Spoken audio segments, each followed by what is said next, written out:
Olá, sejam muito bem-vindos ao Alesp Conecta de hoje. Nosso tema é a telemedicina corporativa na saúde do trabalhador em tempos de pandemia. Para falar sobre esse assunto, eu vou conversar com o Dr. Ricardo Pacheco, que é médico, gestor em saúde, né, e presidente da Associação Brasileira de Empresas de Saúde e Segurança no Trabalho. Seja muito bem-vindo, doutor. Oi, Luciano, tudo bem? Como vão todos os nossos telespectadores? É um prazer estar aqui novamente para poder suprir todas as necessidades e dúvidas que se faça necessário.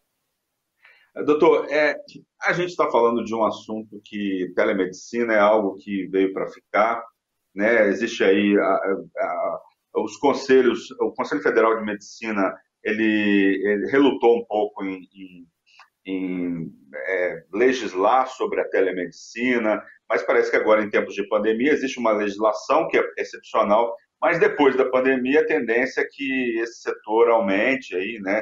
Muitas companhias já estão prevendo isso, o mercado aí de fusões e aquisições já está agitado em relação a empresas que exercem telemedicina. A tendência é que essas companhias cresçam ainda mais.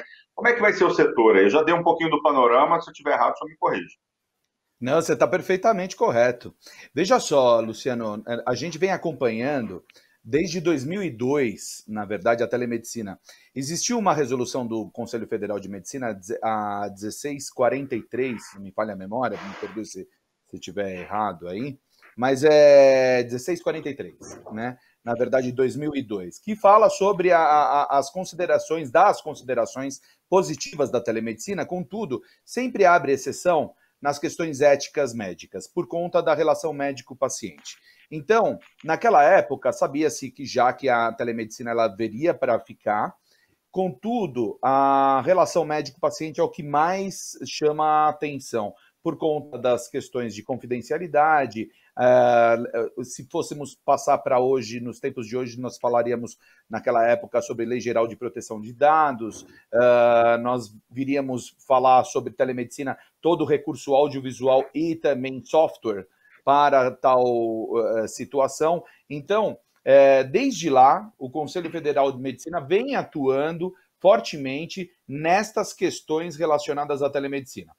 Foi-se promulgada em março do ano passado a liberação da telemedicina, desde que existiria, sim, a teleinterconsulta, ou seja, o médico numa ponta, o médico na outra ponta. Quem seria o responsável pela conduta seria o médico assistente e aquele que está na outra ponta estaria sendo o médico solidário.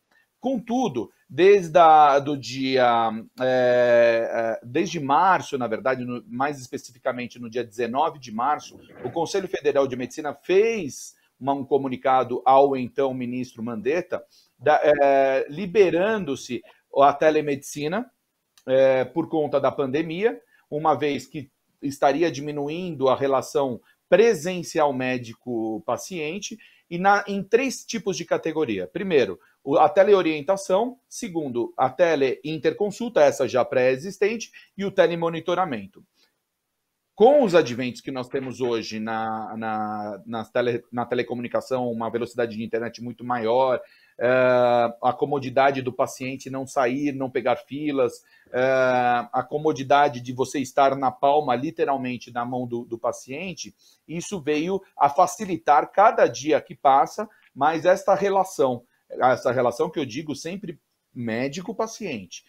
Quando as empresas de medicina e segurança do trabalho foram surpreendidas pela questão da pandemia, onde que nós tínhamos que obedecer às regras da Associação Nacional de Medicina do Trabalho, sim, nós da Abrest, a Associação Brasileira das Empresas de Saúde e Segurança no Trabalho, uma das recomendações que nós fizemos foi a telemedicina, o teleatendimento, o telemonitoramento. A teleinterconsulta precisa-se de uma estrutura um pouco mais, vamos dizer assim, parruda, um pouco mais mais forte, onde que essas empresas hospitalares, muitos dos grupos, vêm ofertando e fazendo seus investimentos desde lá de trás, né? E hoje nós entendemos que dentro de todas essas alterações e todas esse aprendizado que nós estamos levando diariamente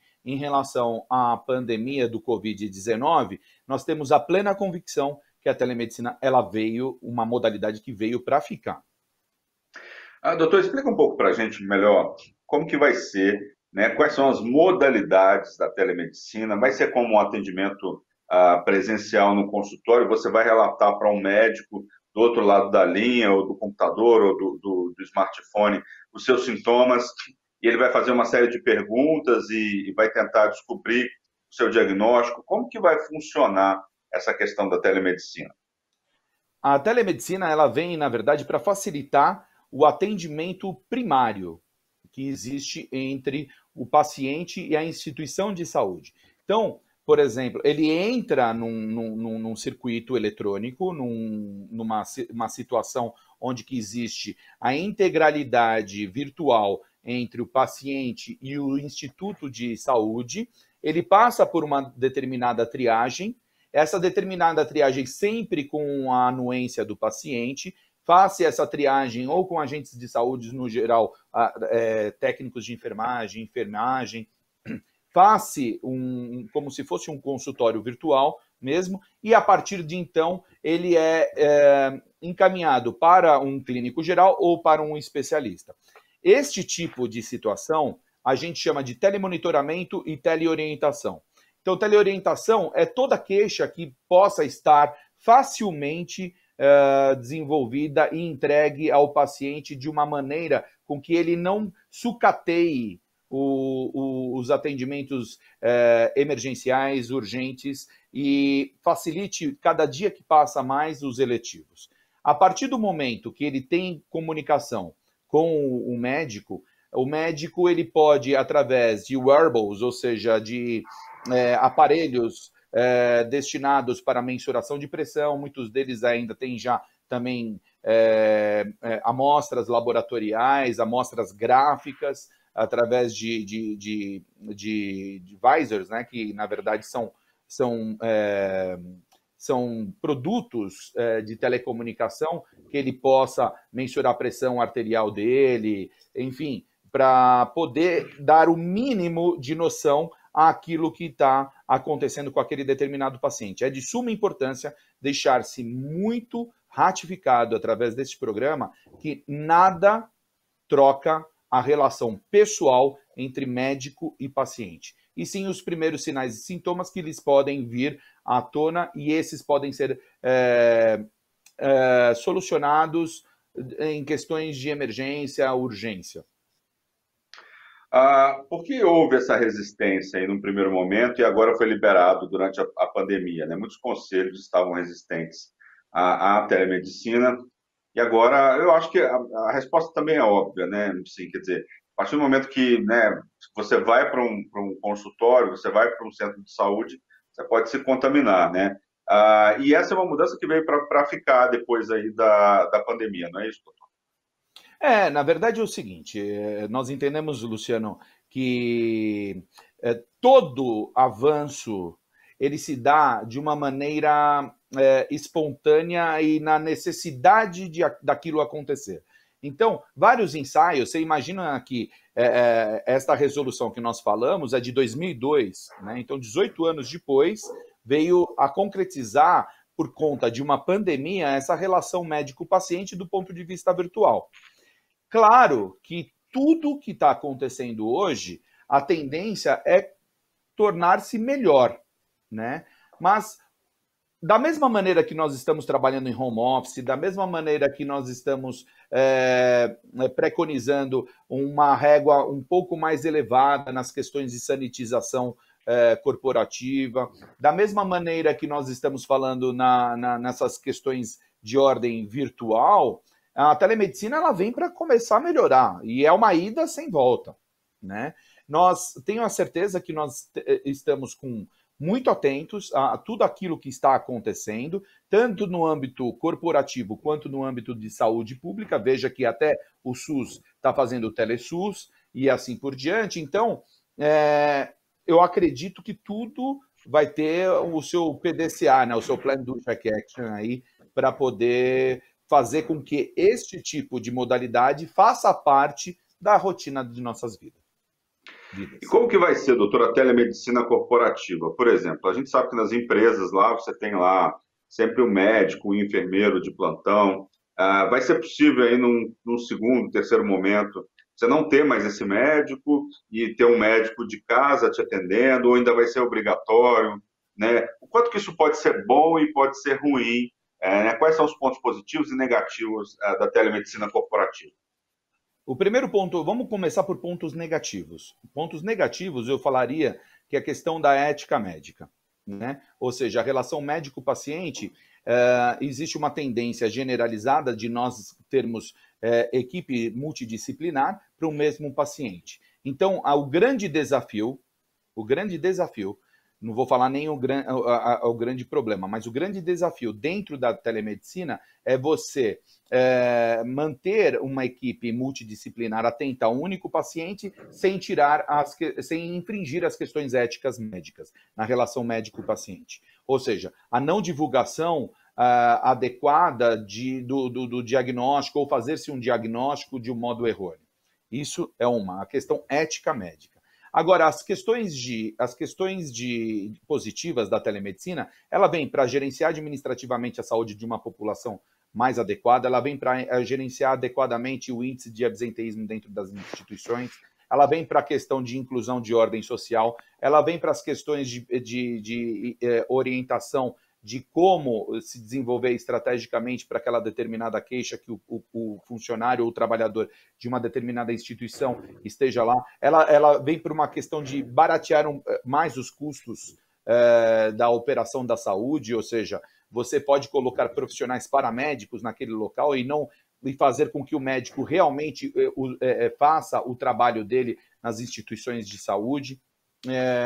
Eu vejo muitos pontos positivos dentro da telemedicina e hoje nós temos já um balão de ensaio em várias empresas de saúde e segurança no trabalho que já promovem a teleorientação e o telemonitoramento. São todas empresas que têm o selo de qualidade da Associação Brasileira de Empresas de Saúde e Segurança no trabalho, que vem somar e multiplicar a toda a gestão administrativa de uma saúde do tipo corporativa, ou seja, a unificação entre a saúde do trabalho e a saúde assistencial, o que a gente chama, levantou essa bandeira por diversas vezes, da chamada saúde integral integrada.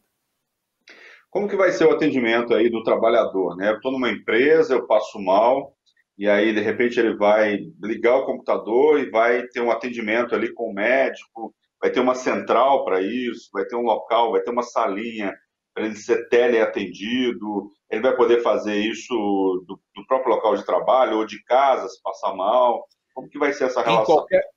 Em qualquer lugar. A telemedicina ela veio para ficar da seguinte maneira, independentemente do lugar onde ele se encontra, bastando um fluxo de internet, ele vai poder ter essa comunicação com o médico. É de suma importância nós ratificarmos que muitas empresas especializadas em telemedicina usam bandas bem baixas de internet para que tenha a Lei Geral de Proteção de Dados e a relação entre o médico e o paciente adequada. Por isso que existem investimentos muito sérios e muito pesados nessa modalidade. Então a gente está falando aí de criptografia, porque, enfim, se um hacker entrar nessa história, ele vai poder acessar o vídeo, a conversa, enfim. É outra questão que tem que ser regulamentada, né? A gente tem uma Lei Geral de Proteção de Dados, que ia ser regulamentada agora em agosto, passou-se para o ano que vem, né? Vai ser preciso investir em criptografia, como a gente diz lá no WhatsApp, criptografia de ponta a ponta e outros mecanismos de seguridade, não é isso?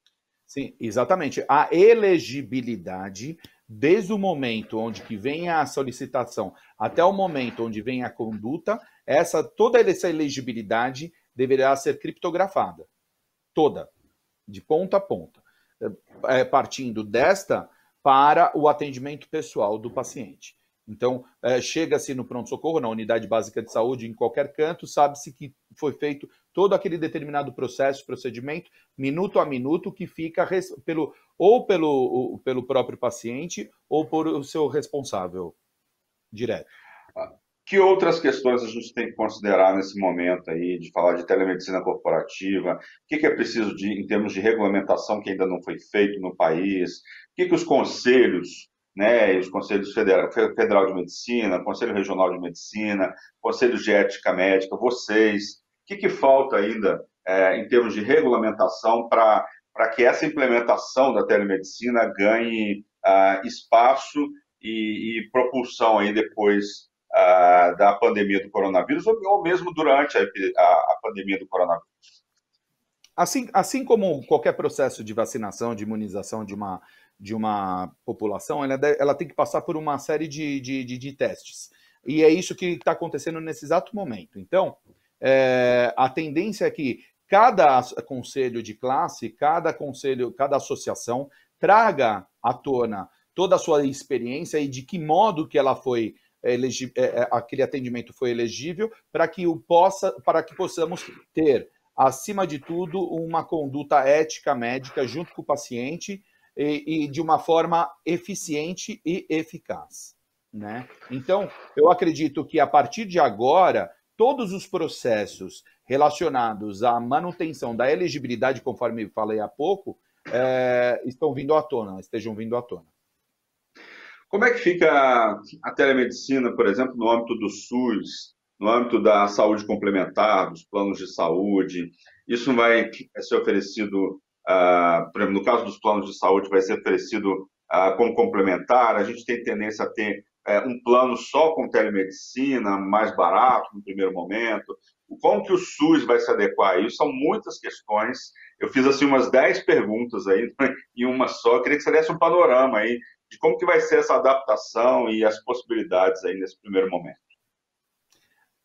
Luciano, havendo tecnologia, havendo acesso à internet, não tem a menor dúvida que qualquer procedimento relacionado ao paciente e à sua base de dados, onde que existe um médico responsável por toda a orientação, ela será validada.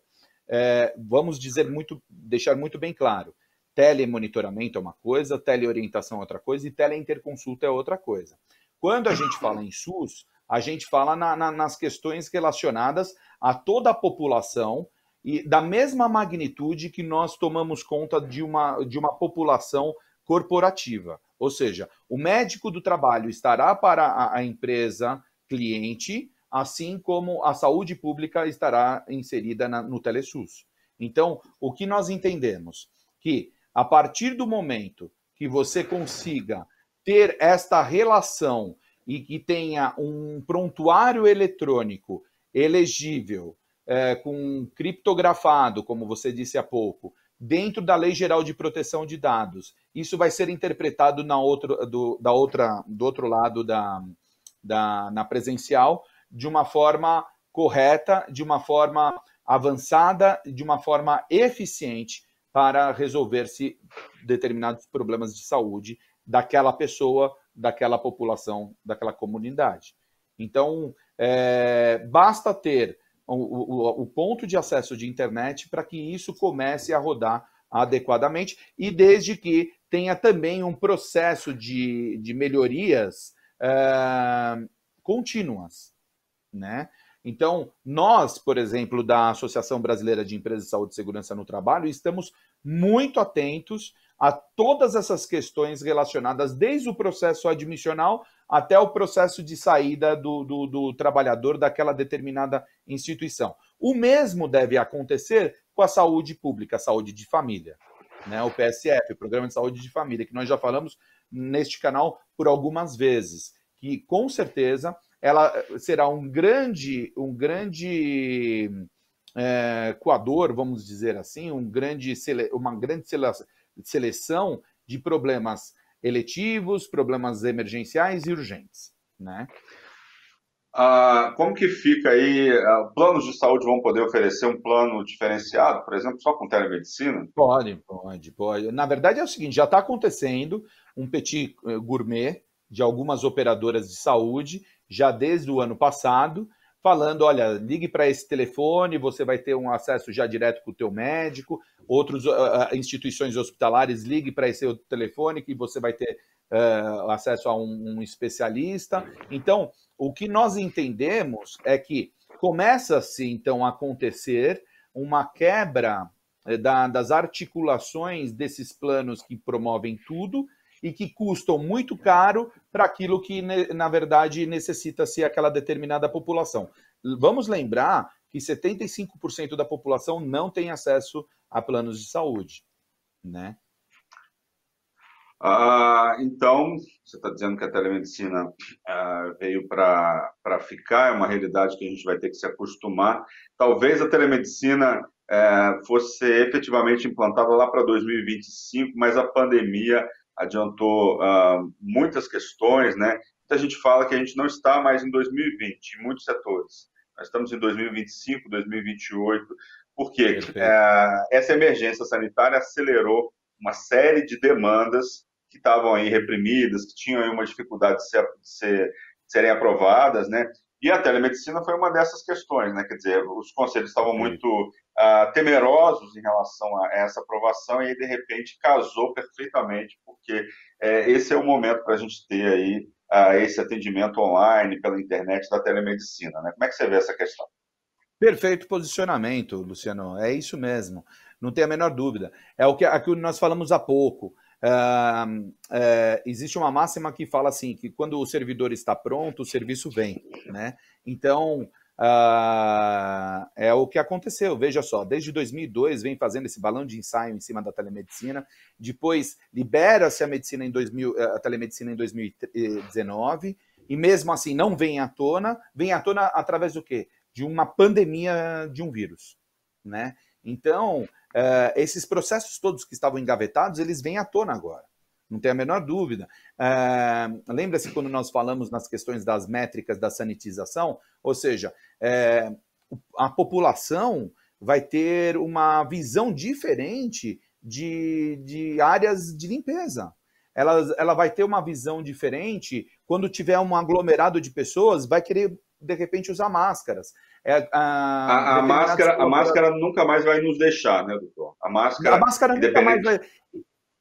existe uma máxima que também fala o seguinte, que você deve comungar, que fala o seguinte, que a inteligência adquirida no retroage, né? Veja só,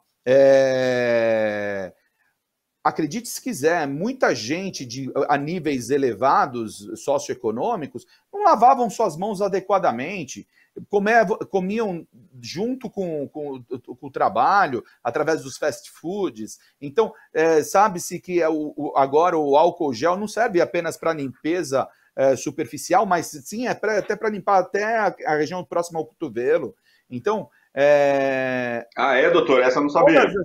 É bom limpar o cotovelo com álcool gel? Não, até próximo, porque, na verdade, um processo de antisepsia, ele deixa de ser até as próprias mãos, ultrapassa o punho e vai até próximo ao cotovelo, né? Então, quando você vai fazer a limpeza entre dedos, você vai passar entre as mãos, no dorso da mão, por que não passar até a região próxima aqui, no antebraço, onde que você tem um apoio teu em cima da mesa, daquele local onde você está se desenvolvendo para fazer a sua alimentação correta, ou para poder manter a etiqueta de higiene, enfim.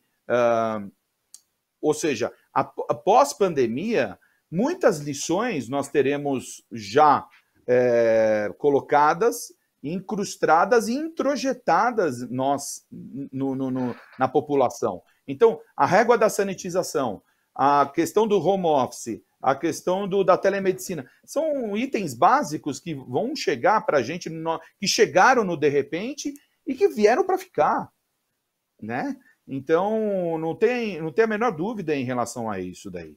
Agora, basta, sim, nós melhorarmos essa régua, elevarmos essa régua, para que nós tenhamos uma evolução em todos os sentidos.